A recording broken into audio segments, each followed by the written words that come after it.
Hola amigos de la Sodalidad Iniciática. Hoy vamos a continuar con la meditación del propósito 25, los gnósticos, su quinta parte. Como siempre, voy a recordarles con todo cariño que la iniciación está en el texto, en la obra. Su amiga solo hace comentarios, presenta datos que nos ayuden a comprender el propósito por el cual el maestro está señalando A o B, el conocimiento, pero esa no es la enseñanza. La enseñanza solo está en el texto de la obra.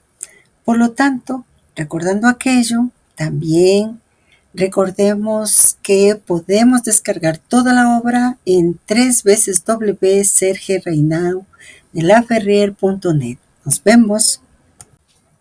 Amigos, entonces continuemos con nuestra meditación, pero antes de ello, digamos nuestras oraciones, que su sentido profundo nos acompañe mientras meditamos en este propósito que nos está enseñando el conocimiento gnóstico. Nada para nosotros, Señor, nada para nosotros, que todo sea para la gloria de tu santo nombre. Haz de nosotros seres compasivos, conviértete a través de nosotros en lo que eternamente has deseado ser. Que te muestres a mí en la más bella de las teofanías. Empecemos con la lectura del propósito. Im An Nadim, en índice o catálogo, relata que entre los maniqueos el 10º capítulo del libro de los misterios estaba consagrado al testimonio de Adán concerniente a la futura llegada de Cristo. Los mandeos también creían que es a Adán a quien fueron revelados los primeros libros secretos y ponen su gran libro sagrado del tesoro, el Hin Sabra, va entre el número de esos libros de Adán. Las grandes profecías que la obra de Jean Doré se pone en boca de Adán, padre de Set, han nacido antes de la gnosis. Su sustancia primitiva ha aparecido en primer lugar en los escritos atribuidos a Zoroastro y se remonta sin duda a la Avesta. Los gnósticos y los maniqueos quisieron contar a Zoroastro entre sus profetas. Bajo sus primeras formas, esas revelaciones evocaban la llegada de salvadores, de los cuales el más grande debía ser Zhao Xian, de la línea del mismo Zoroastro. Ese mito fue vulgarizado por múltiples apócrifos en los cuales el gran Salvador tomaba los rasgos de Cristo, mientras que Zen, Melquisedec y Nemrod intervenían en esta historia y Zoroastro pasaba por haber sido idéntico a los profetas Baruch y Balaam. Al mismo tiempo, mezclando esta vez el cristianismo naciente con esos mitos iranios y judíos, se dibujaba y amplificaba el episodio capital de la espera, por parte de los magos herederos de Zoroastro, de levantarse de la estrella que los guiaría hacia Belén para adorar al Mesías. La principal obra en la cual, después de una larga y oscura evolución, esas tradiciones se condensaron fue el libro de la caverna de los tesoros, que conoció una prodigiosa difusión. Él pone esas revelaciones en boca de Adán, el primero de una larga serie de profetas quien predijo, como los magos esperaron, el anuncio del Salvador junto a esa caverna donde él mismo habría sido enterrado por Set y en la cual se encontrarían escondidos los tesoros que los 3 sabios llevaron a Belén. Hemos visto ya todo el símbolo que representan esos 3 magos, así como sus atributos. Ellos son sin duda el triple magisterio, las 3 grandes escuelas esotéricas, y es casi certero que sus ofrendas, el oro, el incienso y la mirra, son el emblema de la tradición iniciática, caracterizada por la alquimia, el oro, la astrología, el incienso y la magia, la mirra. Revisar nuestro propósito 22. Esos tesoros son pues la enseñanza y la caverna. Es el lugar donde la tradición fue preservada, es decir, el colegio iniciático. Al mismo título que los diversos mitos se encuentran el arca, la cueva, el pesebre, etc., para simbolizar la matriz de reserva, el santuario. Junto a ese libro de la caverna se debería enumerar una buena cantidad de otros testamentos o libros de Adán conservados en siriaco, etíope, armenio y árabe. En los títulos de estos escritos el nombre de Set, constituido en depositario de los más grandes secretos, por otra parte, iría a borrar rápidamente, en cuanto a prestigio, al de su padre terrestre. Así el pseudo Crisóstomo, en el comentario incluso sobre San Mateo, se refiere expresamente a un escrito colocado bajo el nombre de Seth. En la crónica siria del convento de Souk-Nin, cerca de Amida, finalizado hacia el año 774, las tradiciones sobre los magos y sobre la venida del Salvador estaban resumidos en términos que se relacionan ante todo con el relato del libro de la caverna de los tesoros. Teodoro Bar Konai en el siglo VIII, Salomón de Basra al inicio del siglo XIII, conocieron aún tales profecías colocadas en boca no de Adán, sino de Zoroastro, aunque el Salvador predicho haya sido revestido de los rasgos de Cristo. En un pasaje de sus textos, las palabras de Zoroastro, yo soy él y él es yo estoy en él y él está en mí, evoca un pasaje de la nota consagrada por Epifanio a los setianos, en el cual se dice que de Set, el Cristo Jesús ha salido según la simiente y según la sucesión de las generaciones, pero ello de manera milagrosa y sin haber sido engendrado. Idéntico a Set, aunque convertido en el Cristo, él ha sido enviado por la Madre Celeste para permanecer entre los humanos. Así se afirma aún la identificación de algunos de nuestros mitos colocados bajo el nombre de Set, con algunos de los que fueron atribuidos a Zoroastro, identificación que los escritos antiguos han desarrollado a veces complacientemente. Citado por Vides y Cumón, yo soy idéntico a ti y tú eres idéntico a mí, donde quiera que tú estés, yo estoy y yo estoy sembrado en todas las cosas, dice el Evangelio de Eva de los Cainitas, citado por Epifanio. Bueno, sigamos caminando juntos y estamos en 25 propósitos, ¿verdad? En este tramo, el maestro nos lleva a un punto de condensación, la unión entre las tradiciones adamita, setiana y zoroastriana, es decir, el corazón de la gnosis universal. Vamos a ir al propósito de los esenios y luego a Zoroastro y veremos cuán vieja es la enseñanza a la que se está refiriendo el maestro. Por ello, la enseñanza no la veamos como una mera cronología de mitos, más bien es una visión del misterio del Cristo eterno, revelado una y otra vez bajo nombres distintos en distintos ciclos.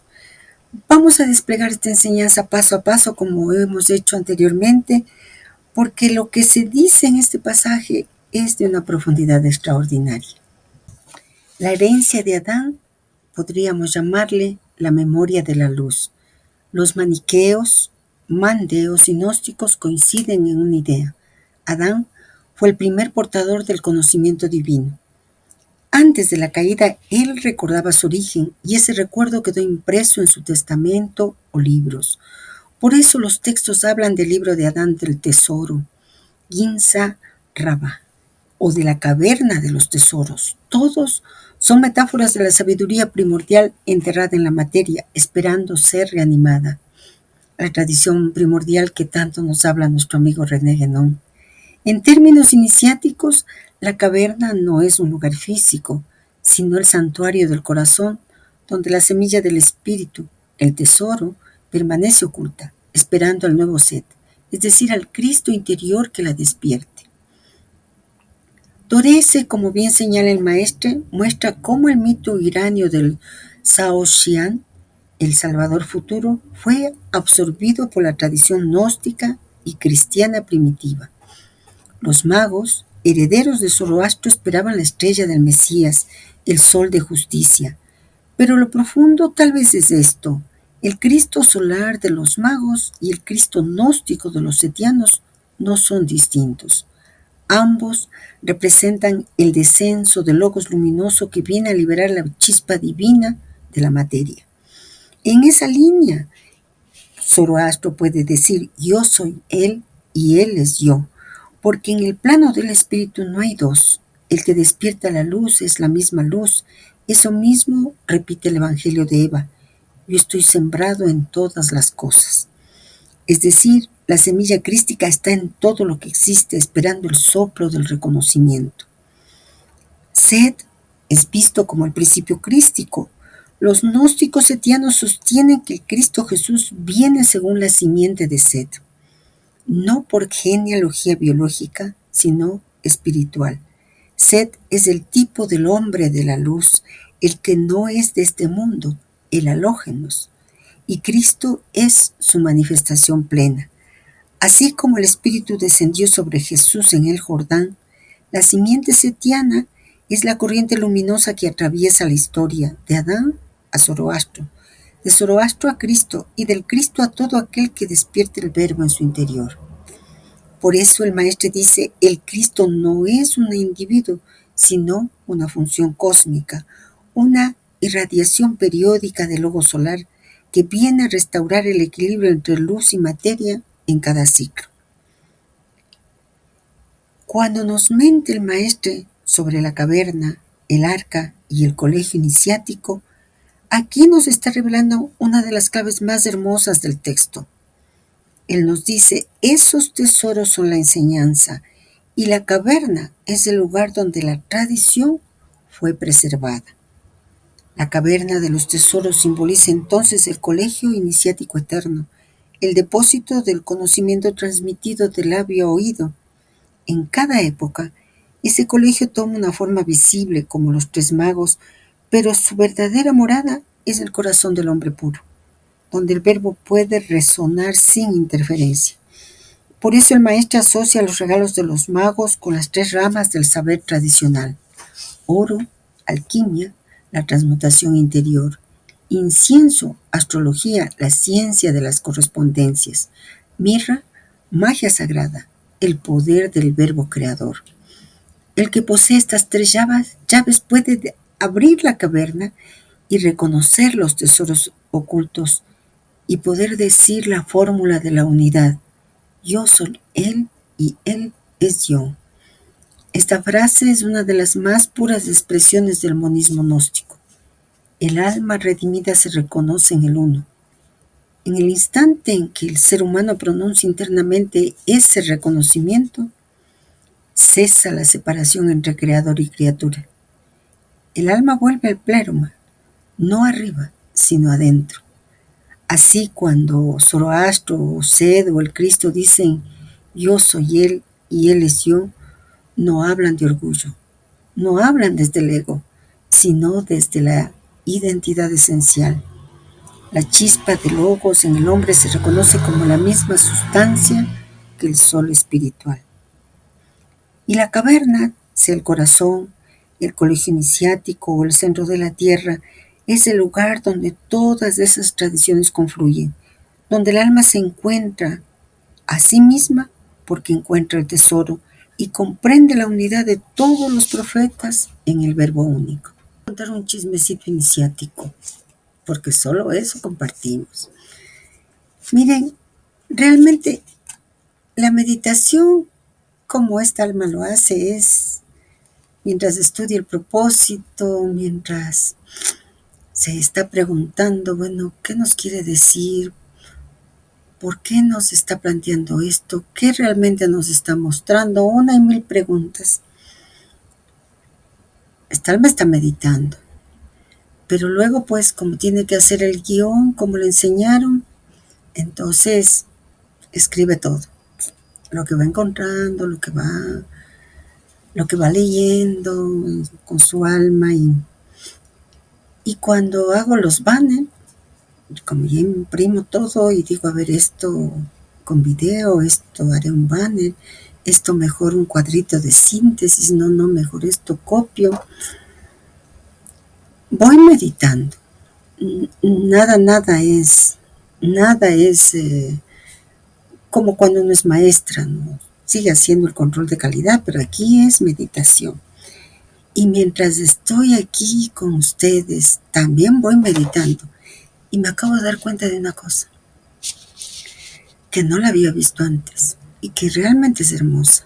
O sea, todo lo que esta alma ha visto, no es que digo así mismo es para esta alma, que cada uno tiene que ver lo que le corresponde. A lo mejor coincidamos en algunas cosas, a lo mejor ustedes ven otra cosa que esta alma no vio. Pero ocurre que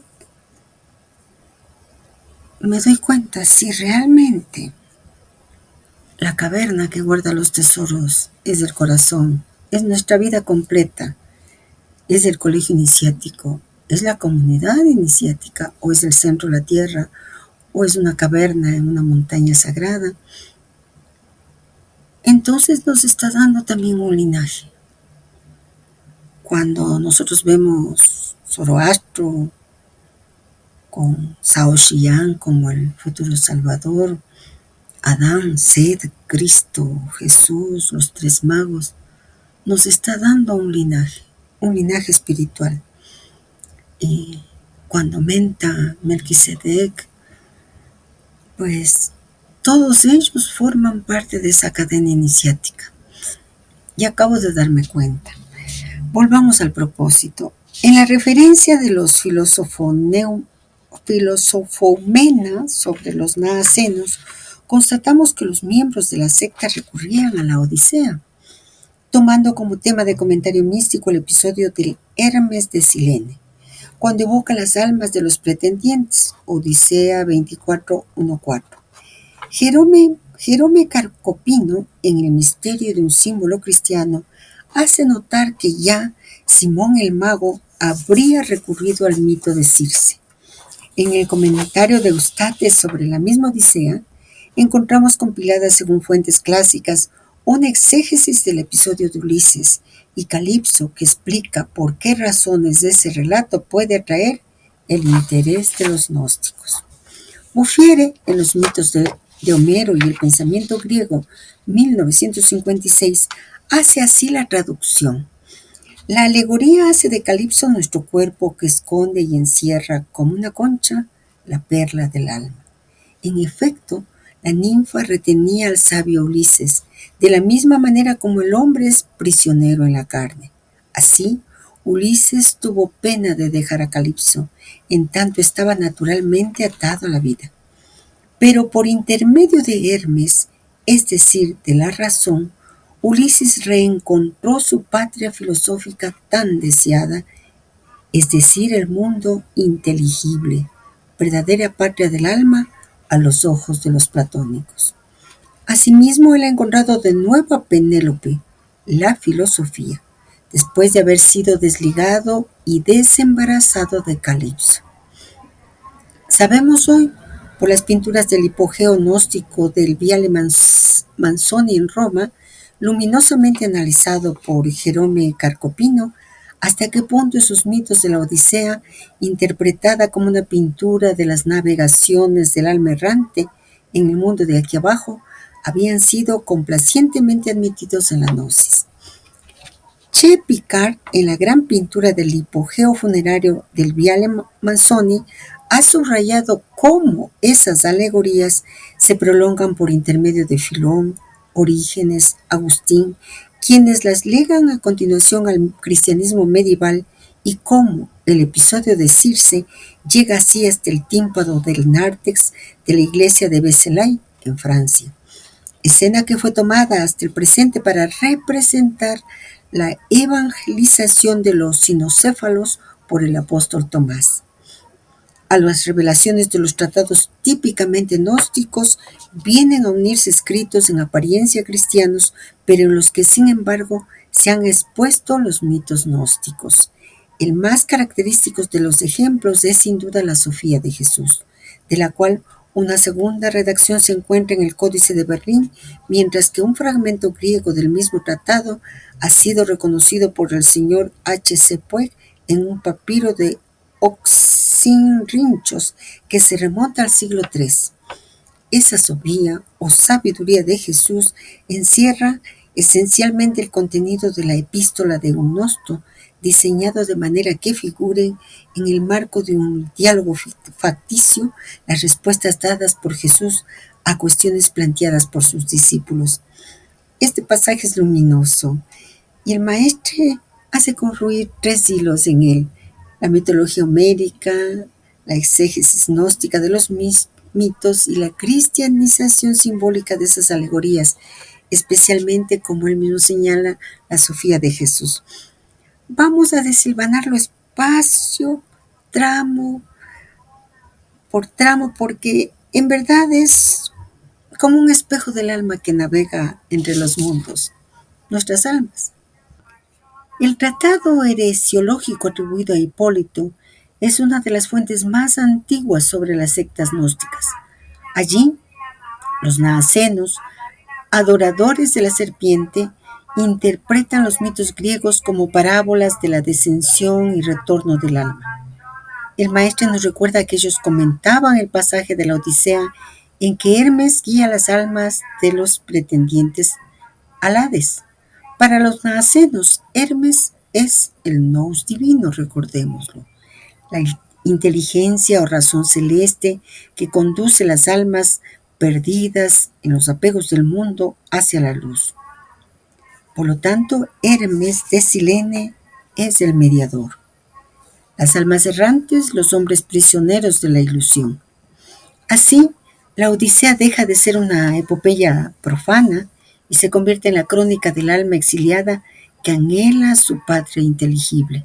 Cada isla, cada encuentro, Circe, Calipso, los lotófagos, las sirenas, es una imagen de las pruebas del alma que se olvida de su origen. Vayamos a Calipso. Ese que el maestro dice que el cuerpo que encierra la perla. Buffiere, citado aquí, nos da la clave hermética.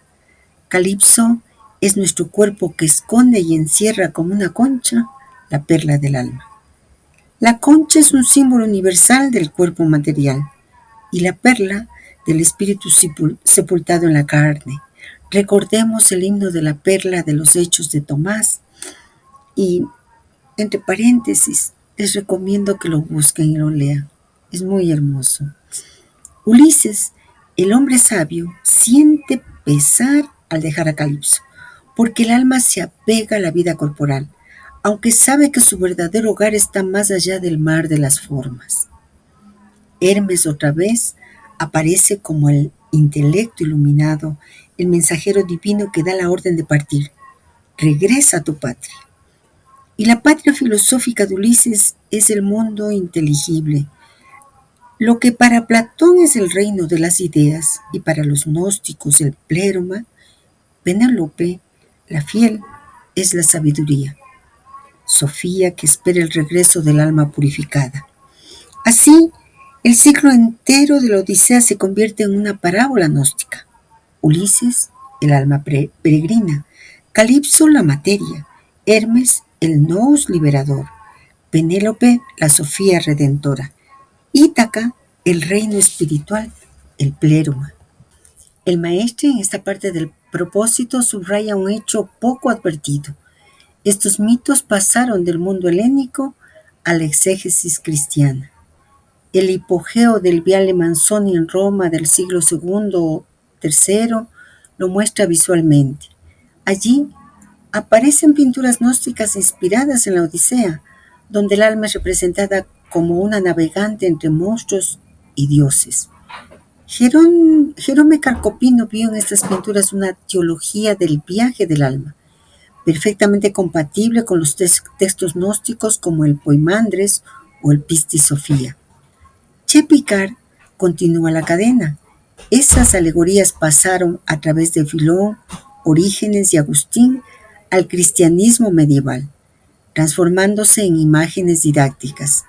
Así, el episodio de Circe, la hechicera que convierte en bestias a los hombres, aparece por una larga transmutación simbólica. En el tímpano de Beselay, que menciona el maestro, representando la evangelización de los sinocéfalos, hombres con cabeza de perro, por el apóstol Tomás. El mensaje subyacente es el mismo.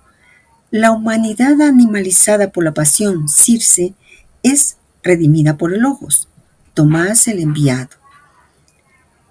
Después de este recorrido por el mundo griego, el maestro vuelve al ámbito cristiano, donde el mismo motivo reaparece en textos gnósticos.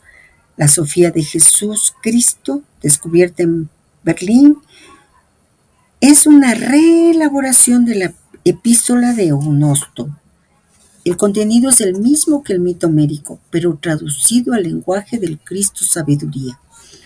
En esta obra, los discípulos preguntan y Jesús responde, pero el diálogo no es histórico, es una dramatización del descenso y retorno de la luz.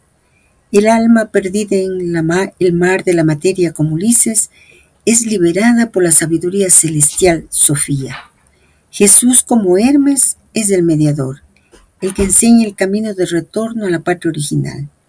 Así se cumple el círculo. En Homero, el alma regresa a Ítaca, en los gnósticos regresa al pléroma, en el cristianismo esotérico regresa al Padre. Y en todos los casos el guía es el mismo, el logos, el principio de razón y amor que llama al alma a salir del olvido. El maestre insiste en que nosotros veamos que la gnosis, ese conocimiento salvador, atraviesa la historia de la humanidad, que hay una continuidad. Por eso los antiguos iniciados nos dice, podemos ver, no veían contradicción entre Homero y Cristo, entre Hermes y Jesús, porque comprendían que el viaje de Ulises es el viaje del alma.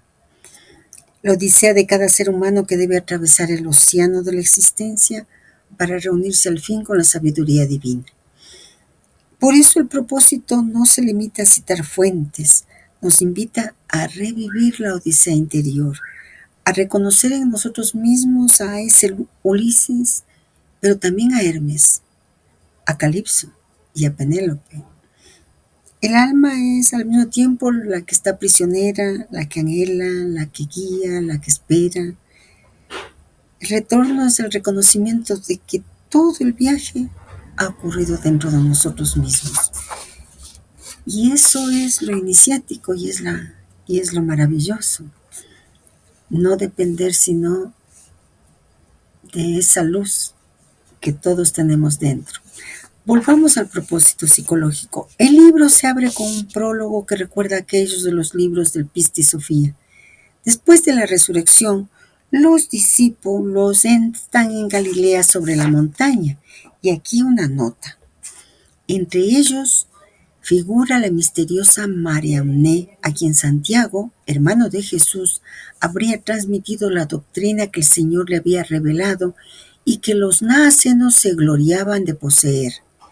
Los escritos maniqueos hallados en Copto lo conocen también. Algunos gnósticos mencionados por Celso, Orígenes, contra Celso, se encomendaban a ella. El primero de los tratados priscilanistas la mencionaban en un contexto donde se encuentran nombres de entidades gnósticas, Armaciel, Ioel, Barbeló. Se ha preguntado si se trataba de María, madre de Jesús, o más bien de María Magdalena. Se cierra la nota.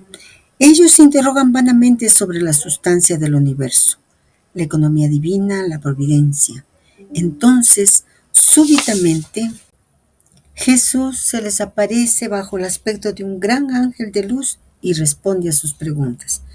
Primero lo interroga Felipe respecto a la hipóstasis y economía del universo y el Salvador le responde: yo quiero que vosotros sepáis que todos los hombres que han sido paridos desde la creación del mundo hasta el presente son polvareda. Entonces el texto de Eunosto se desarrolla en su boca, interrumpido por las pseudo preguntas de los apóstoles. Dos pasajes conocen sin embargo algunas variantes. El Adán Luz recibe los nombres suplementarios de Cristo y de Hijo de Dios. Por otra parte, en lugar de dar la enumeración de 6 parejas de espirituales andróginos que el Salvador y Pistis Sofía han engendrado, la sabiduría de Jesús interpola un expuesto diferente para responder a la pregunta de un discípulo que quiere saber cómo esas entidades superiores han podido descender hacia el cosmos. El Hijo del Hombre, responde el Cristo, se puso de acuerdo con Sofía, su compañera, y produjo una gran luz andrógina. El nombre masculino de esta es Salvador, generador de todas las cosas. Su nombre femenino es Sofía, generadora universal, la cual es llamada Pistis por algunos. Todos aquellos que vienen al mundo son enviados por ésta, a manera de una gota del reino de la luz del Todopoderoso. A la misma categoría de obras que, siendo en primer lugar de forma puramente gnóstica, se disfrazaron un día de libros cristianos, pertenece a uno de los escritos más importantes de la colección, el Apócrifon de Juan, es decir, el libro secreto. El preámbulo nos muestra inmediatamente después de la crucifixión al apóstol Juan, hermano de Santiago, afligido por la brutal e irónica pregunta que en el templo un fariseo llamado Arimanios acaba de lanzarle al rostro. ¿A dónde se ha ido tu maestro? Juan se retira a la montaña. Su espíritu está hostigado por diversos problemas. ¿Por qué el Cristo ha sido enviado a este mundo? ¿Quién es su padre? ¿Cómo está hecho el león al cual iremos? Pero entonces se abre el cielo y surge una visión. Es una entidad trascendente que brota, parece ser, bajo la triple forma de un hombre joven, un viejo y una mujer que declara al apóstol que ella es a la vez el Padre, la Madre y el Hijo. Ella revela a Juan los secretos del universo invisible y visible, pasado y porvenir, para que él los transmita luego a la generación de los elegidos. En estos pasajes, tal vez, solo tal vez uno de los más ricos del propósito, el maestro muestra el punto en que la gnosis primitiva se disfraza de cristianismo esotérico y donde el drama cósmico del pleroma se refleja en la figura luminosa de Jesús como hijo de hombre. Por ello, este fragmento en apariencia narrativo es en realidad una teofanía, una aparición de Logos en su forma más pura. Veamos paso a paso para poder darnos cuenta de su arquitectura simbólica. Veamos primero la teofanía de la sabiduría en la escena del monte. El libro se abre después de la resurrección, es decir, cuando el Cristo ya ha atravesado la materia y ha reintegrado su luz. Los discípulos están en Galilea sobre la montaña, un símbolo inequívoco del plano iniciático. En toda tradición, el monte representa el eje del mundo, el punto de contacto entre cielo y tierra, el lugar donde el alma se eleva para recibir la revelación. De ahí Tabor, Sinaí, Meru, Albor, etc. Es allí donde Jesús se les aparece, bajo el aspecto de un gran ángel de luz, no como un hombre histórico, sino como el Cristo interior, el Adán Luz manifestado. El relato es paralelo a los prólogos del Pistis Sofía y del Apócrifon de Juan. En ambos, el Maestro aparece en forma gloriosa ante sus discípulos, no para enseñar una doctrina moral, sino para revelar la estructura del universo invisible. El Maestro resalta nuevamente el misterio de Mariamne, nombre que aparece en varias corrientes gnósticas. Ella representa la receptividad del alma iniciada, la Sofía humana que recibe la iluminación de Logos. Para los nazarenos, Mariamne fue la depositaria de la doctrina secreta transmitida por Santiago el Justo, el hermano del Señor, que analizamos en el anterior propósito. En los textos maniqueos en copto su figura reaparece como mediadora de revelaciones. En el Contra Celso de Orígenes, Celso menciona sectas que se encomiendan a María, entendiendo ese nombre como símbolo de una potencia celestial femenina. Por eso el maestro pregunta si Mariamne es María Magdalena o María, Madre de Jesús. En realidad, ambas son rostros de una misma entidad. La Sofía encarnada en lo femenino humano, Magdalena representa la sabiduría redimida, aquella que tras descender al mundo se reencuentra con su esposo divino, el Cristo. Cuando Felipe pregunta por la hipóstasis y economía del universo, Jesús responde con una frase crucial. Todos los hombres que han sido paridos desde la creación del mundo hasta el presente son polvareda. Esto significa que toda la humanidad, tal como existe en el mundo visible, es solo emanación de la materia, una sombra de la verdadera humanidad celeste. El Adán Luz, el Cristo habla, pues, desde el plano de León, donde la única realidad es la luz. A partir de ahí, el texto de Eunosto, una obra anterior de tono puramente filosófico, es puesto en boca de Jesús, transmutando su contenido en revelación sagrada. La sabiduría de Jesús Cristo es, por tanto, la cristianización gnóstica de un tratado helenístico sobre el nous. En la narración sobre el Hijo del Hombre y Sofía, la gran Sisigia, el texto introduce una variación decisiva. El Hijo del Hombre se puso de acuerdo con Sofía, su compañera, y produjo una gran luz andrógina. Su nombre masculino es Salvador, su nombre femenino Sofía, generadora universal llamada Pistis por algunos. Este pasaje es uno de los más profundos del corpus gnóstico, porque describe la unión del principio masculino Logos con el femenino Sofía en una sola emanación andrógina. El Hijo del Hombre es entonces el Cristo celeste, imagen del Adán primordial. La sabiduría es la sabiduría caída, pero aún portadora del germen divino.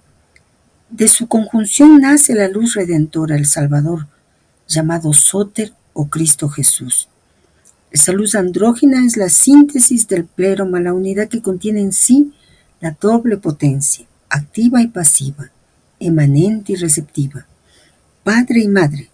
Por eso, el texto añade: todos los que vienen al mundo son enviados por esta, Pistis Sofía, como gotas del reino de la luz del Todopoderoso. Cada alma humana es, por tanto, una gota de luz caída, un fragmento del reino, enviado al mundo como semilla del retorno.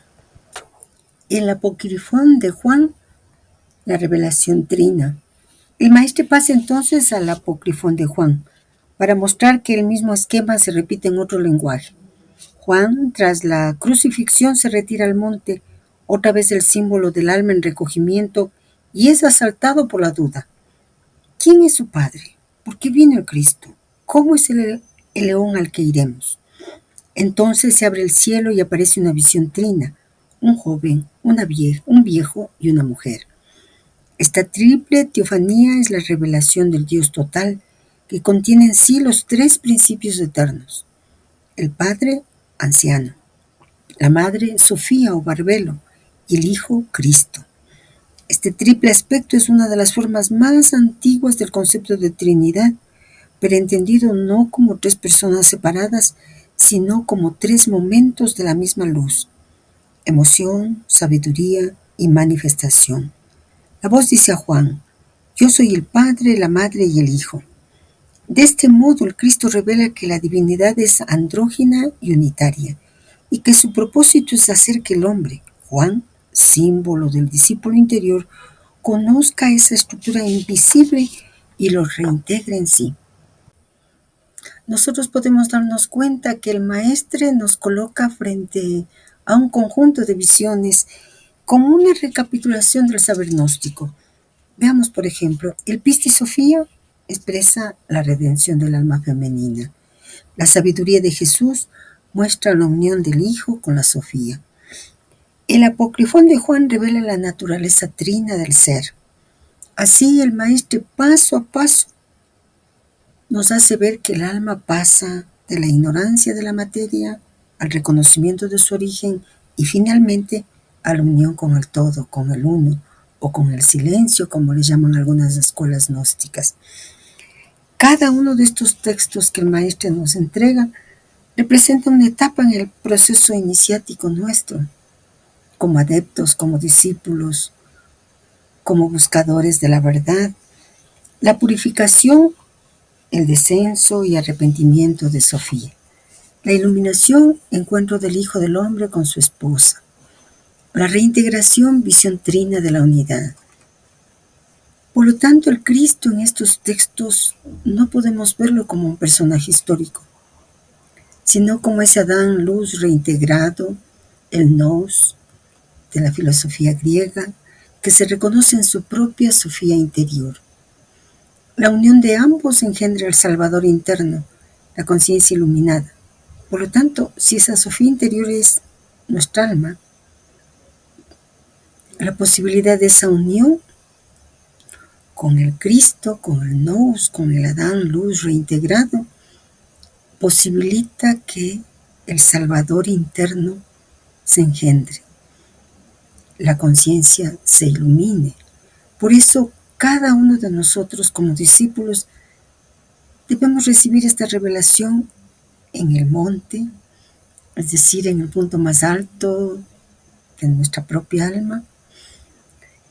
Y el maestre, al colocarlo en el propósito psicológico, nos indica que la verdadera tradición iniciática, esa que forma el colegio, conserva esta enseñanza no como dogma, sino como experiencia viva de transfiguración, de transmutación.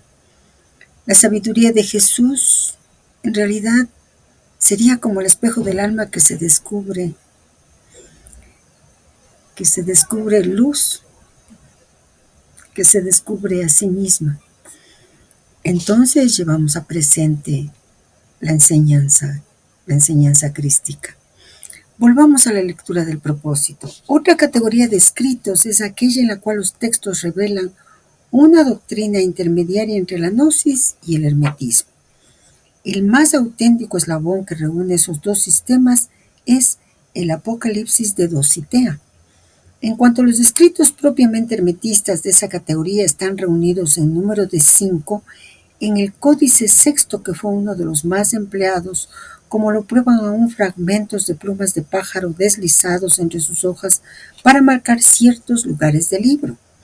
El texto número 21 se intitula Discurso auténtico, es decir, dotado de autoridad, de Hermes Atat, título que es necesario comparar con los escritos del corpus hermético griego.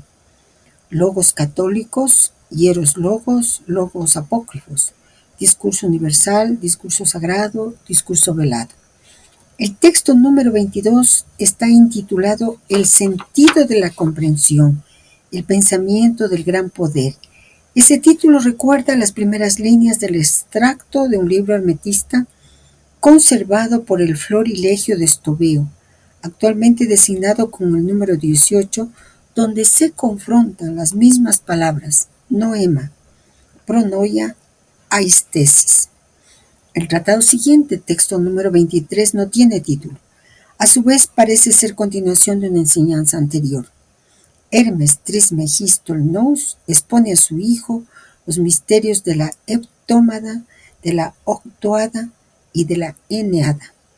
La heptómada corresponde a los cielos inferiores, al mundo material.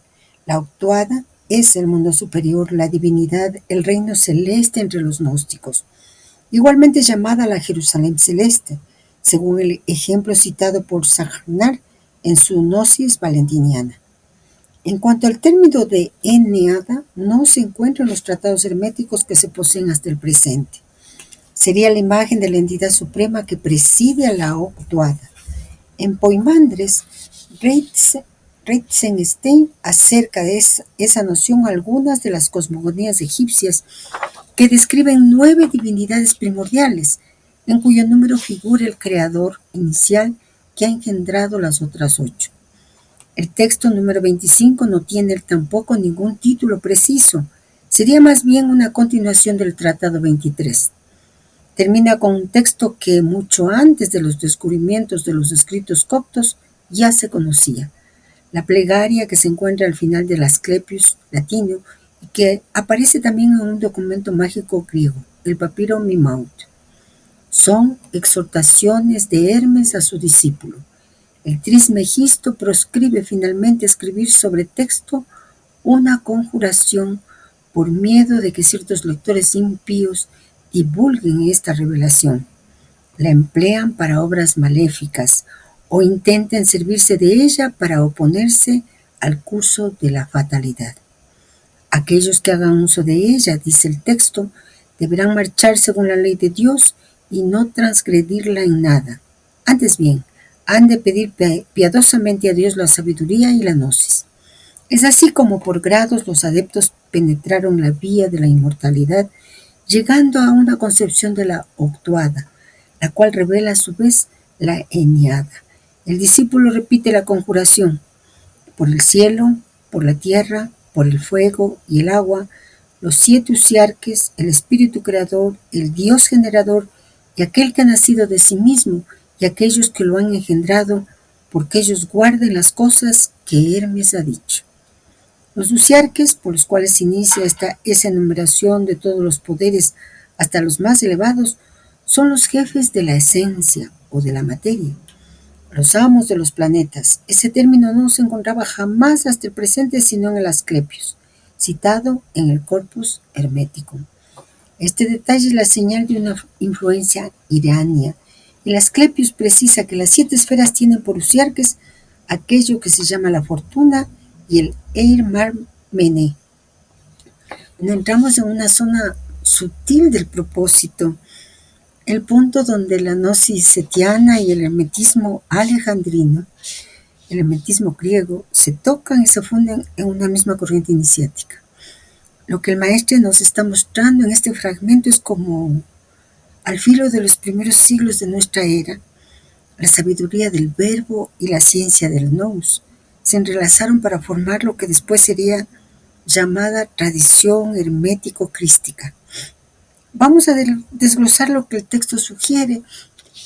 Y cuando se meditó en esta parte del propósito, recordé algo que Reutemann, a quien lo tenemos que ver más detenidamente en el propósito 26, señalaba ante las preguntas de un grupo de judíos en los que estaba exponiendo. Y bueno, el video está en YouTube, por supuesto.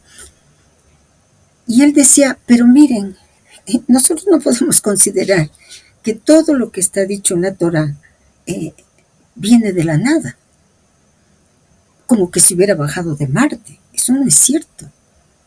Hay que reconocer, o sea, que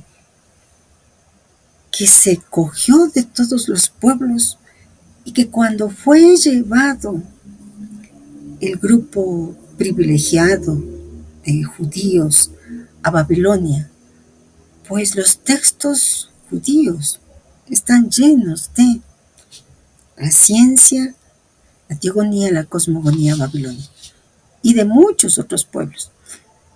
Y eso es lo que nosotros logramos también comprender a través de todo lo que se nos está transmitiendo. No, nada vino de Marte, nada vino de Venus. Por lo tanto, las teogonías, las cosmogonías de los diferentes pueblos confluyeron. Y nos han dicho que Alejandría y otros sitios más, pues eran realmente un centro de reunión en donde los seres humanos podían compartir. Pero vayamos a desglosar lo que el texto sugiere. Cuando en el propósito se nos dice que otra categoría de escritos revela una doctrina intermediaria entre la gnosis y el hermetismo, alude a un estadio donde la revelación gnóstica, orientada al conocimiento del origen y la liberación del alma, se unifica con la teurgia hermética, orientada a la comprensión del cosmos y la divinización del hombre. En otras palabras, la gnosis parte de lo trascendente hacia lo interior, la luz desciende, el hermetismo parte de lo interior hacia lo trascendente, el nous asciende. El Apocalipsis de Dositea sería entonces el documento que representa esa síntesis, una revelación que ilumina tanto el alma como el cosmos, mediando entre la mística setiana y la teosofía egipcia. El maestre se detiene en los textos 21 a 25, que constituyen un pequeño corpus hermético copto. Son de los más antiguos testimonios del hermetismo cristianizado, donde Hermes Trismegisto se convierte en instructor del alma, Tat, en el camino de la inmortalidad. Veamos sus líneas maestras. El texto 21, discurso auténtico de Hermes a Tat. Su título, Logos Teleios, o discurso dotado de autoridad, corresponde a logos católicos del Corpus Hermeticum griego. Es el equivalente de un evangelio hermético, donde Logos habla no como un hombre, sino como la mente divina que instruye al discípulo. Aquí Hermes es el nous, el intelecto universal, y Tat, su hijo, representa el alma humana en proceso de despertar. La relación Hermes-Tat repite la de padre-hijo o maestro o discípulo interior, la misma estructura que se verá en Cristo y Juan o en el Cristo y Tomás en la Gnosis. El texto 22, el sentido de la comprensión, el pensamiento del gran poder. Los términos griegos que el maestro cita, noema, pronoia, aistesis, son las tres facultades de la conciencia hermética. Noema, la aprehensión intelectual pura. Pronoia, la providencia o dirección divina. Aistesis, la sensación espiritual o intuición de lo invisible. Es decir, aquí se describe cómo el alma percibe la inteligencia divina dentro del cosmos, unificando pensamiento, destino y sensación sagrada. La gnosis, al volverse pronoia, se hace magia en el sentido más alto, el poder de cooperar conscientemente con el nous creador. Textos 23 y 25. Las esferas, heptómada, octuada y eneada. Hermes enseña a Tat el misterio de las esferas del ser. Estas tres designaciones, heptómada, octuada y eneada, son niveles de ascenso del alma.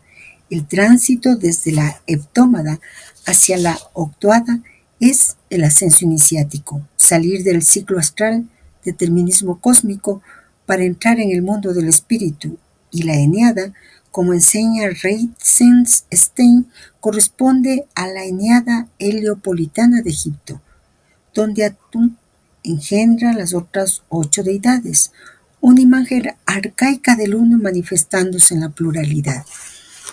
La plegaria final de las Asclepios que nos muestra el maestre, él observa que el texto 25 concluye con una oración idéntica a la que cierra el Asclepios latino y el papiro mágico griego de Mimaut. Esa plegaria no es un rito, sino una conjuración teúrgica, una invocación para sellar el conocimiento recibido, como un juramento del alma ante el nous. El Trismegisto advierte, no escribas esto para que los impíos no lo profanen. El maestro señala ahí una clave iniciática. El conocimiento del nous no debe divulgarse porque si se usa sin purificación interior, se convierte en poder disolvente. Por eso solo quienes, como él dice, marchan según la ley de Dios y piden piadosamente la sabiduría, pueden pronunciar esta plegaria.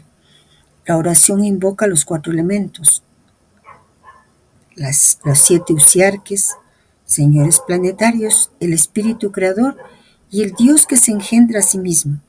Es, en lenguaje hermético, la cadena de correspondencia entre los planos de existencia. El iniciado repite esta fórmula no para dominar el cosmos, sino para alinearse con él, afirmando su conciencia en el centro de la totalidad. Los usiarques y la herencia irania. El término usiarques del copto ousia arques, jefes de la sustancia, aparece solo en el Asclepios. Representa a los guardianes de las esferas planetarias, cada uno regente de una sustancia del alma y del mundo. El maestro advierte que su presencia es señal de una influencia irania, es decir, de la tradición mazdea. En efecto, en la cosmología de Persia, cada planeta está regido por un Amshaspan o Yasata, espíritu intermediario entre Hormuz y el hombre. El destino es la red cósmica tejida por esas inteligencias. Si el alma no la trasciende, queda atrapada. Si la conoce, la usa como escalera. Así, el paso de la heptómada a la octuada equivale al paso del zodiaco a la luz pura, de la fatalidad al libre albedrío divino. Es la ascensión de Hermes, lo mismo que en la gnosis se llamará redención del neuma. El maestro, además de mostrarnos esa interrelación de culturas, esa interrelación que se da en el pensamiento, tanto en este caso del hermetismo egipcio y la gnosis cristiana, también nos habla en el sentido de que los dos no son opuestos, son 2 lenguas de una misma sabiduría, que se va transmitiendo desde los tiempos primordiales. En el hermetismo nosotros vemos que el alma asciende por el conocimiento del cosmos, cosmogénesis interior podríamos decir. En la gnosis, el alma asciende por el reconocimiento de su origen, teogonía interior. Ambas vías desembocan en la Ogdoada, el reino del espíritu, donde el alma, como Tad ante Hermes o Juan ante Cristo, oye la voz del Nous que le dice: yo soy, el que se engendra a sí mismo. Y la Eneada más allá es el silencio, donde el lobo se repliega en su propia luz, el punto donde el iniciado deja de preguntar y simplemente es. Es el Brahman de la tradición hindú, es el Ein Sof de la Cábala, tantos nombres que nosotros hemos ido conociendo, teogonías y cosmogonías que se van entretejiendo y que se van entretejiendo en nuestra alma. Volvamos a la lectura del propósito. Antes de terminar, tomemos aún un pasaje del libro de Jean Dorese, los libros secretos de los gnósticos de Egipto. El problema de las relaciones de nuestros gnósticos con el judaísmo y a su vez también con el cristianismo está en función de un punto más particular, aquello que pudo ser las relaciones de las sectas de las cuales nuestros escritos han nacido originalmente, con sectas judías precristianas o con sectas judeocristianas. Los heresiólogos insertan con insistencia a los diversos grupos de nuestros gnósticos en la cima de un árbol genealógico cuyo tronco estaría formado por varios grupos de judíos, bautistas, samaritanos, judeocristianos. Sobre ese tema, nuestros escritos permanecen aún mudos. Un dociteo se manifiesta como el transcriptor de oraciones que le habrían sido reveladas por el gran Set, pero en condiciones tales que nada aclara su identidad. Encontramos así textos revelando los secretos de la gnosis. Otras revelaciones desarrollan consideraciones sobre el Jordán y los bautismos, pero esto constituye manifiestamente una categoría de escritos distintos de aquellos que revelan lo más explícitamente eso que puede considerarse como la mitología gnóstica. Por testimonios absolutamente directos, no se conoce bien más que una sola secta precristiana, aquella cuyos manuscritos han sido exhumados cerca del Mar Muerto. Se trata, es una suerte de un grupo particularmente representativo y cuyo papel histórico ha sido muy importante. Diversos autores se han planteado ya la pregunta de las relaciones que pudo haber entre esos esenios y los gnósticos. Ellos estaban mal preparados para responder, puesto que no poseían sobre la gnosis más que la documentación incierta que había antes de nuestro descubrimiento. En efecto, los trabajos de Jean Dorese traen grandes luces sobre estas cuestiones y ciertamente permanece, por el momento al menos, como el autor más interesante a consultar, como él mismo escribe en el capítulo 44, Libros secretos e inéditos. Lo notable es la presencia de esos escritos hermetistas en una biblioteca que, por lo demás, es esencialmente gnóstica. Y luego la glosa del compilador copto. Este es el primer discurso que os he copiado, pero hay muchos otros que han llegado a mis manos. No los he escrito pensando que han llegado ya hasta vosotros. Lo que esto atestigua es que circulaba en el Alto Egipto, en la segunda mitad del siglo IV, una colección mucho más importante de tratados hermetistas traducidos ya del griego al copto saídico y destinados sin duda al uso de sectarios más o menos emparentados con aquellos de Keno-Bosquión. Existen históricamente relaciones entre la secta que vivía en las riberas del Mar Muerto y los misteriosos fundadores de la gnosis. Bueno, vamos a ver que el maestro aborda una cuestión delicada, por cierto, y fascinante. Es el puente histórico entre la comunidad esenia del Mar Muerto y las raíces más antiguas de la gnosis. El maestro cita a Jean Dorese porque fue uno de los primeros en percibir que los hallazgos de Qumran, los manuscritos del Mar Muerto, y los de Nag Hammadi, los libros secretos de los gnósticos de Egipto, no son fenómenos paralelos, sino dos ramas de una misma corriente espiritual, una corriente espiritual semítica y sobre todo universal. Veamos algunos otros elementos que nos permitan a nosotros desentrañar el sentido que el maestro quiere destacar, quiere mostrarnos en función de nuestro proceso. El problema de los orígenes gnósticos. Torres plantea que los heresiólogos, los padres de la Iglesia que escribieron contra las herejías, trazaban genealogías, desde los judíos y samaritanos, pasando por los bautistas, como los discípulos de Juan el Bautista o de Dositeo, hasta llegar a los gnósticos cristianos del siglo II. El propósito subraya que los textos de Nag Hammadi no confirman directamente esta genealogía, pero insinúan una raíz común: grupos de místicos semitas, algunos bautistas, otros esenios o setianos que antes del cristianismo ya vivían una religiosidad interior de pureza y revelación secreta. Por eso el texto menciona nombres como Dositeo, Santiago, el Gran Set o alusiones al Jordán y al bautismo. Son reminiscencias de una tradición judeo-gnóstica anterior a la Iglesia, donde el bautismo no era un rito de iniciación cristiano, sino un rito de iluminación. Recordemos que iluminarse y sumergirse en las aguas eran símbolos equivalentes. La comunidad de Qumran, la matriz ascética. El propósito confirma con Dorese que la única secta precristiana de la que poseemos testimonio directo es la comunidad de Qumran, identificada habitualmente con los esenios. Esa comunidad que habitaba en las orillas del Mar Muerto poseía una organización iniciática en grados de pureza, un maestro de justicia, figura mesiánica y profética, una doctrina dualista, luz y tinieblas, ángeles de la verdad y del error, y textos de revelación que evocan los mismos temas del gnosticismo: la guerra de los poderes celestes, la purificación del alma, la alianza interior, la espera de un Salvador. El maestre señala que los antiguos estudiosos no podían ver estas relaciones porque no conocían aún los textos de Nag Hammadi, pero ahora, gracias a ambos descubrimientos, es posible afirmar que el gnosticismo no nació de golpe dentro del cristianismo, sino que maduró en el seno de una espiritualidad semítica iniciática, de la cual los esenios son el eslabón histórico más visible. Los esenios como precursores de la gnosis. Para el maestre y para Dorese, los esenios fueron los conservadores de la tradición primordial en el mundo semítico.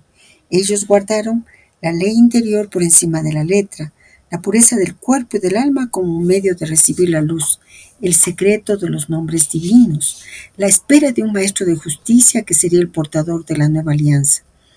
Estos rasgos son idénticos a los del colegio iniciático en el lenguaje de los propósitos. Una caverna de los tesoros donde la enseñanza divina se preserva hasta el momento de su revelación universal. En términos simbólicos podríamos decir: Qumran sería la matriz hebrea del santuario oculto y Nag Hammadi su emanación helenizada y universalizada. La transmisión del fuego secreto. El maestre, al subrayar la observación de Dorese sobre la glosa del compilador copto, muestra que en el siglo IV aún circulaban textos herméticos y gnósticos traducidos del griego al copto saídico, usados por sectarios del Alto Egipto. Esto significa que la tradición no se extinguió. Pasó de los esenios probablemente a los gnósticos setianos y de estos a los hermetistas alejandrinos. Podemos trazar el hilo. Esenios Qumran, ritual del agua, alianza interior, dualismo, luz-sombra. Setianos y naasenos, mitología de la caída de la luz y redención del alma. Hermetismo egipcio, visión del nous, ascensión por las esferas. Cristianismo gnóstico, revelación del Cristo interior como luz del mundo. Así, lo que en Qumran era la luz de la ley se convierte en Nag Hammadi en la luz del conocimiento, y más tarde en el cristianismo místico en la luz del amor. Es el mismo fuego que cambia de recipiente, pero no de naturaleza. Bueno, nosotros podríamos volver a leer la pregunta final que hace el maestre. ¿Existen históricamente relaciones entre la secta que vivía en las riberas del Mar Muerto, es decir, los esenios, y los misteriosos fundadores de la gnosis? Podríamos decir que sí, de alguna manera, pero no en el sentido institucional, de acuerdo a lo que veremos nosotros en el propósito 26, sino más bien el sentido iniciático y doctrinal.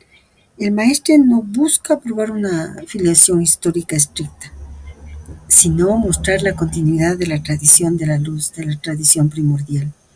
Y eso es la clave, ha sido una de las claves a lo largo del propósito.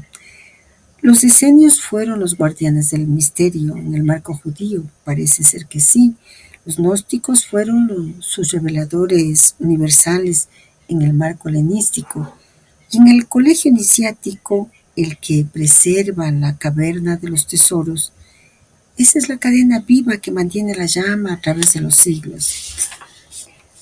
Volvamos a la lectura del propósito. La influencia de los esenios sobre los samseos es atestiguada por Epifanio. Igualmente, el Shai habría heredado sus doctrinas, los elementos esenios aparecían en sus obras. La extinción del grupo de Qumran después de los años 70 es un hecho reconocido. Uno se pregunta, ¿en qué se convirtieron los sectarios después de eso? Autores competentes han sugerido que quienes no regresaron al judaísmo ortodoxo pudieron engrosar las filas de los primeros cristianos o las de los gnósticos. Hay, sin embargo, escritos en versión copta algunos detalles que sugieren que los iniciados, que fueron originalmente los autores, pudieron tener algunas relaciones con el grupo de Qumran. Principalmente un texto interesante, el libro sagrado del Gran Espíritu Invisible o Evangelio de los Egipcios. En ese texto se puede leer: el gran Set vino y trajo su simiente y la sembró en los eones que han sido engendrados y cuyo número es la cifra de Sodoma. Algunos dicen, Sodoma es el lugar de permanencia del gran Set, que es Gomorra, y otros dicen, el gran Set ha tomado simiente de Gomorra y la ha trasplantado en el segundo lugar que ha sido llamado Sodoma.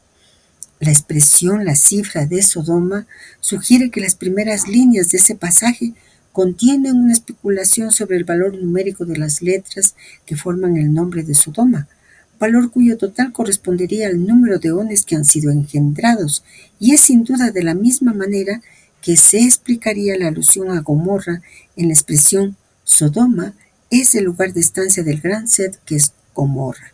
Jean Doré se plantea la cuestión, pero ¿es preciso buscar la solución según las fórmulas griegas o bien arameas de sus nombres?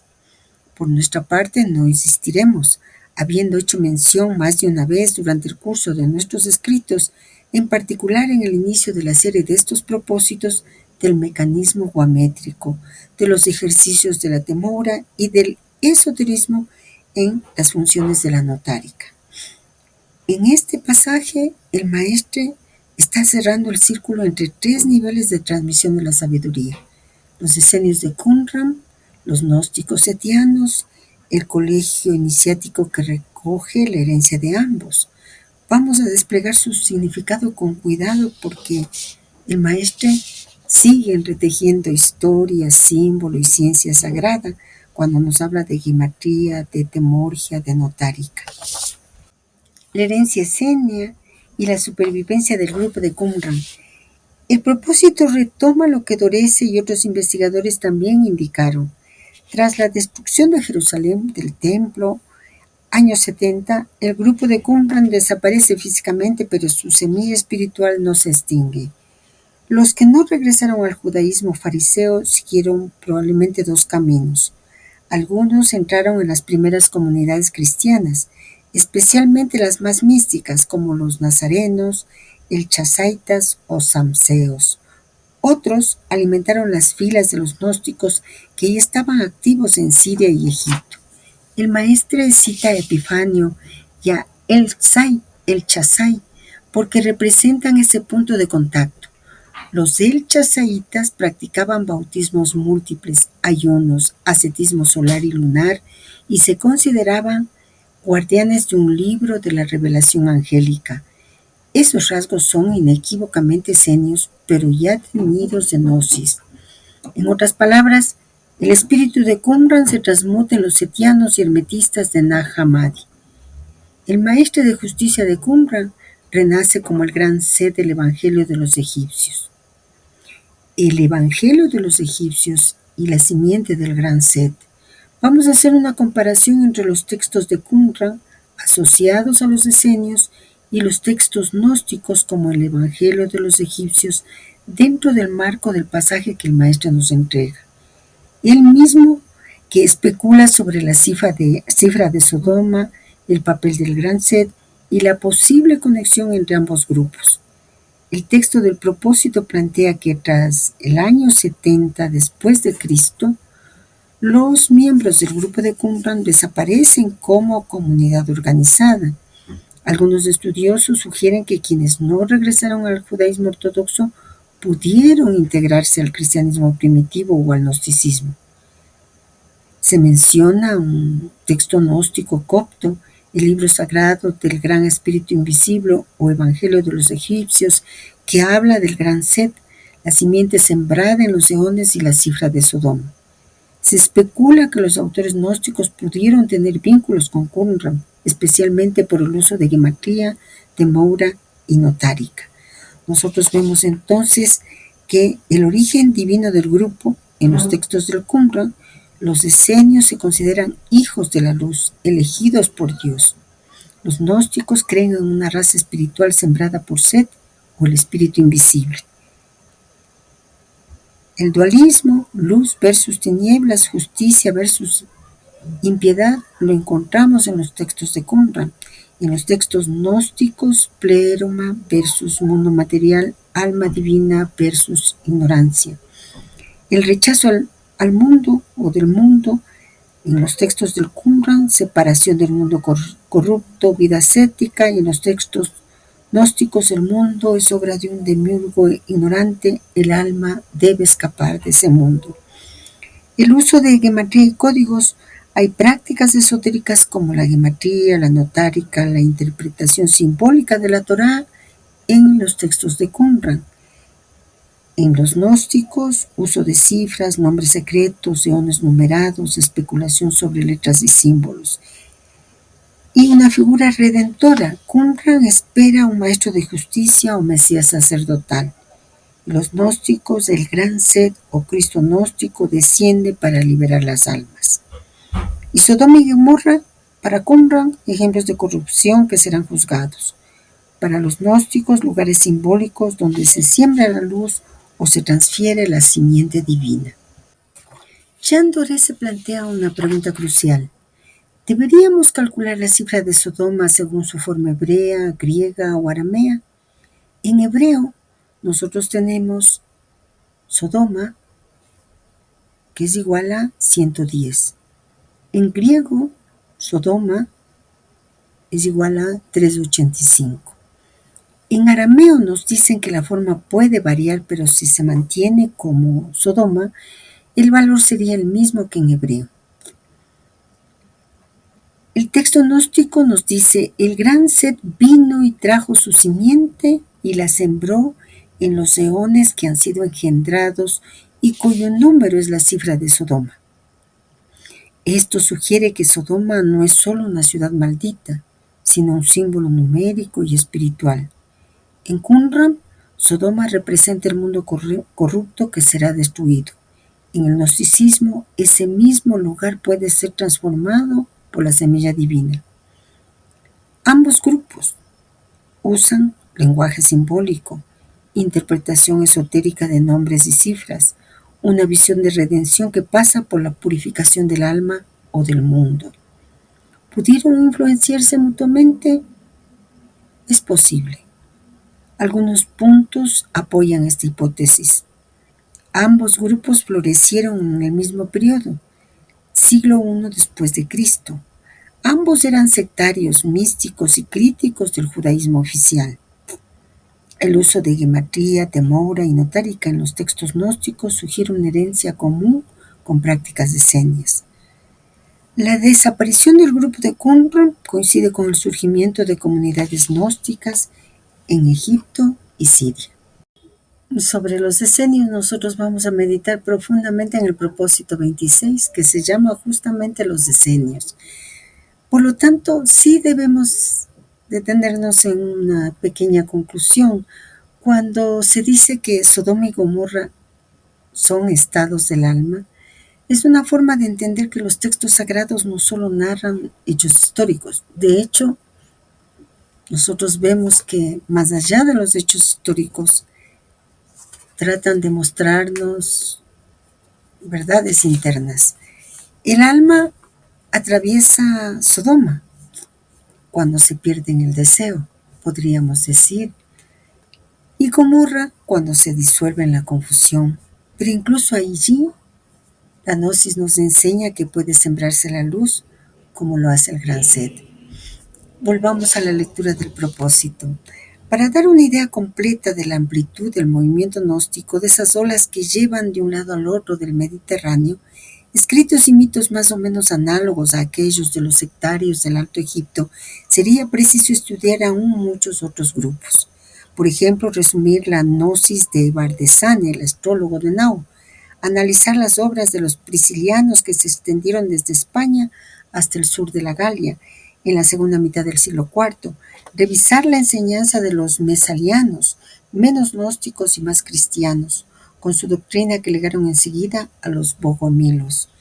La gnosis se perpetúa mucho más aún. Ella está ilustrada sobre todo por los grandes movimientos de los paulistas, los cátaros, y como ejemplos de grupos de menor importancia citemos al que se constituyó cerca de Soissons, Francia, hacia 1125 alrededor de Clemente de Bussy, aquel que formó en la región de San Malo hacia 1140, Eudes de Etoli, que se presentaba como un eón enviado de arriba. Ellos fueron clasificados a menudo como maniqueos por sus contemporáneos, pero la confrontación de su doctrina con los textos coptos recientemente revelados por Jean Durese hará reconocer en ellos a los auténticos herederos de nuestros antiguos gnósticos. Organizado en iglesia con una jerarquía estricta, el maniqueísmo iba a difundir creencias más o menos semejantes hasta los extremos orientales de Asia, como al oeste de Europa, donde los albigenses fueron sus más tardíos herederos. El maniqueísmo, muchos de cuyos escritos han sido reencontrados, ponía como la gnosis esas revelaciones bajo los nombres de Zoroastro, de Sed o de Jesús, a quienes ellos juntaban como profetas, a Gautama el Buda y sobre todo, claro está, a Mani, su fundador. He aquí en el Shapahurakan, traducido por Kumon, como la doctrina que Mani enseñaba le había sido revelada. La sabiduría y las obras han sido siempre reveladas al mundo por los enviados de Dios.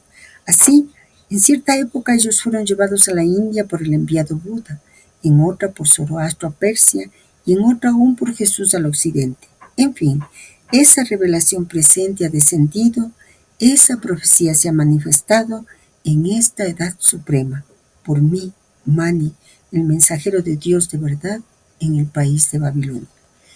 Uno se dará cuenta por este pequeño expuesto sobre los gnósticos que la obra misma es aún difícil de establecer en su totalidad, y sin embargo, gracias a los recientes descubrimientos, se tienen ya clarificaciones de las más interesantes. En efecto, con los manuscritos descubiertos cerca del Mar Muerto, que analizaremos en nuestro próximo folleto, los textos de la biblioteca de Kenobostión vienen a dar una luz sobre ese gran movimiento del cual teníamos una débil imagen y que se revela súbitamente con una riqueza de detalles que podrá satisfacer a los investigadores más ambiciosos. Hemos llegado al cierre del propósito 25, los gnósticos. El maestre, después de recorrer los estratos históricos, simbólicos y doctrinales de la gnosis, abre nuevamente su horizonte universal.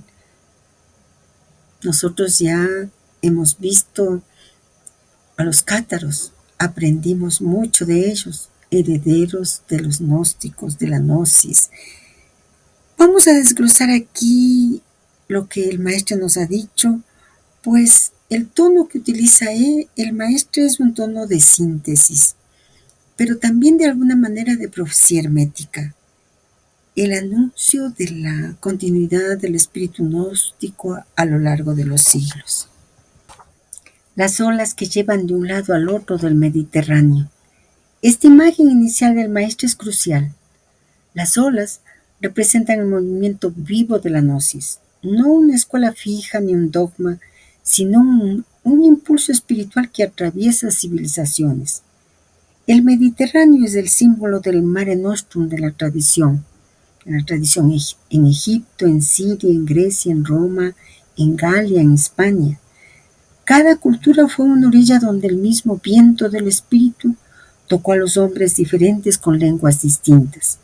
El maestre nos está mostrando cómo la gnosis, lejos de ser una herejía local, fue una corriente oceánica que unió Oriente y Occidente bajo un mismo soplo de sabiduría.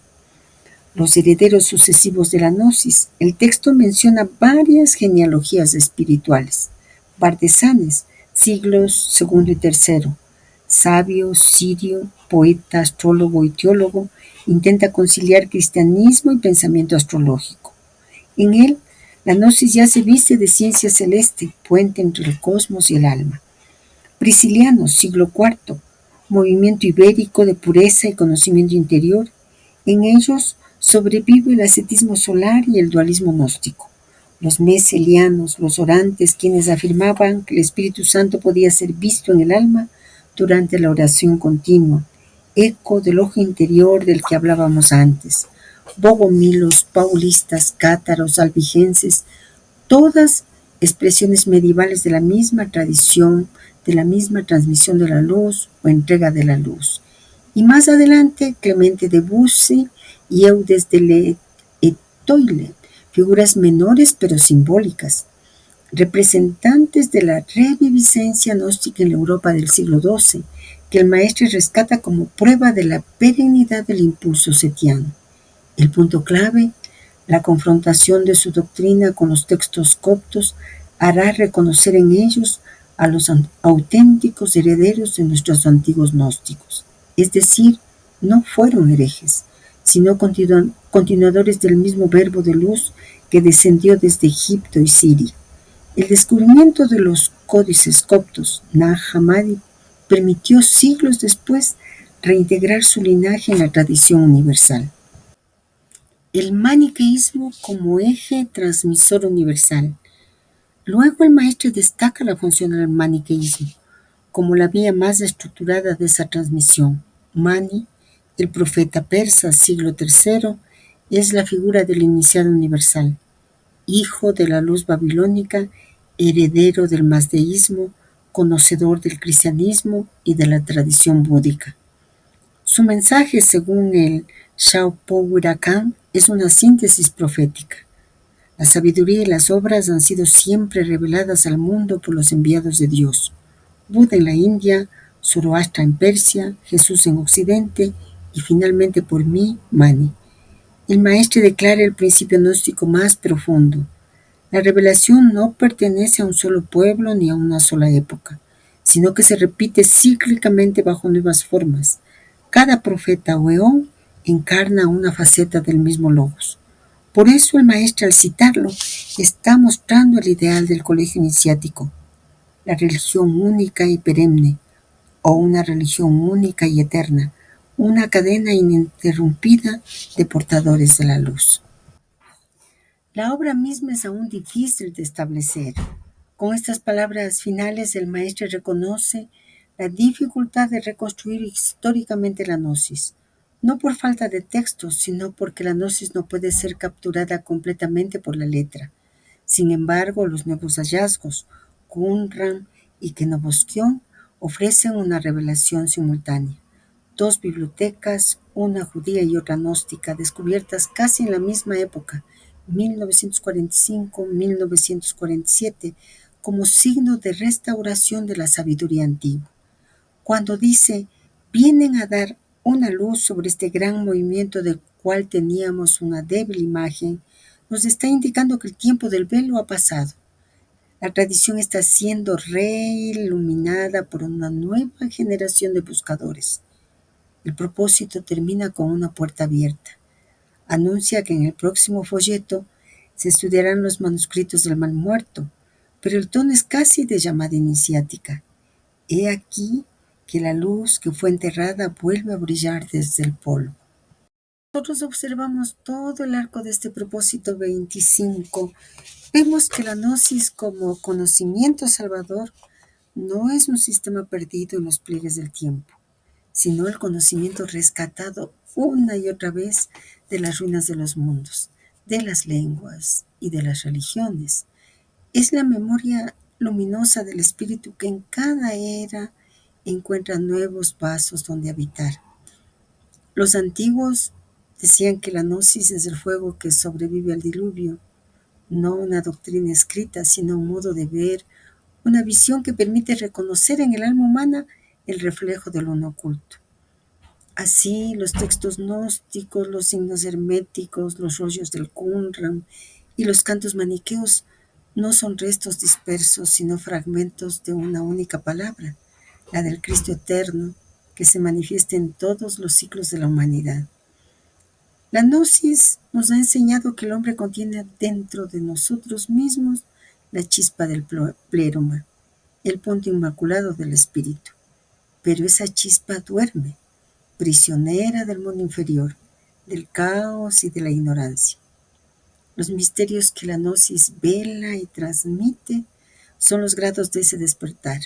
De velar los misterios ha sido para nuestra alma liberar progresivamente los velos que cubren el ser hasta que el alma pueda pronunciar con plena conciencia la palabra del Maestro como nos ha enseñado. Yo y el Padre somos uno. Le escuchamos a Horus decir aquello, luego a Jesús el Cristo y ahora a nosotros. En ese momento el Cristo ya no es un acontecimiento histórico, sino una realización interior, una presencia viva que irradia desde el centro de cada ser.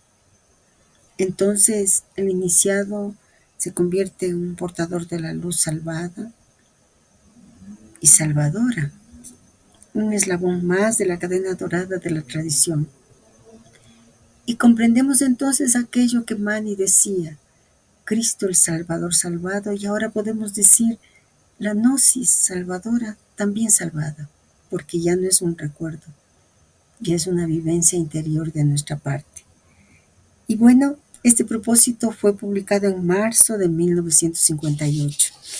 Y antes de terminar, su amiga les ha preparado un último banner para contarles solo un pequeño detalle. ¿Sí? Vamos a verlo.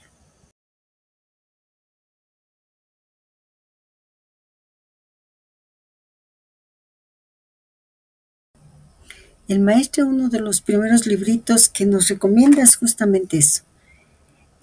La editorial Siglo XXI publicó toda una colección respecto a las religiones, las antiguas e inclusive las modernas, y en este folletito número 6, que creo que sí está en la web, si no, pues lo podrán a lo mejor encontrar en donde venden los libros usados y antiguos. Realmente es muy importante. Está dedicada todo a justamente al gnosticismo. Y fíjense ustedes que fue escrito bajo la dirección de Henry Charles Puig, ni más ni menos. Y he tratado de ponerles 2 enlaces, pero hay muchos más. En la primera ronda recuerdo que Ruth es amiga con la que profundizábamos el aprendizaje de los propósitos. Encontramos un librito de Antonio Piñero, que es un historiador de religiones famoso, muy reconocido, y está viejo. Y lo que a mí me ha llegado mucho, me encantó conocerlo, aunque sea en el video, pues, porque su interés sobre el cristianismo primitivo, sus estudios y, por supuesto, sobre la gnosis. Y el interés que tiene de que su conocimiento no quede, pues, simplemente en la academia. Obviamente es un historiador de religiones, pero como vemos, los textos nos dan los datos, los elementos que nos permiten a nosotros en función de esa experiencia y esa búsqueda de la verdad, hacer una lectura para nuestra alma. Así es que no solo esos dos enlaces que están ahí en ese banner, sino muchos más, como para escuchar a este hombre extraordinario que ha dedicado su vida al estudio del cristianismo primitivo y de la gnosis. Y con esto nos despedimos en esta meditación del propósito 25 que inicia los misterios mayores y que realmente ha sido una luz. Nos vemos entonces dentro de unas cuantas semanas donde meditaremos el propósito 26, los decenios. Un abrazo hasta entonces.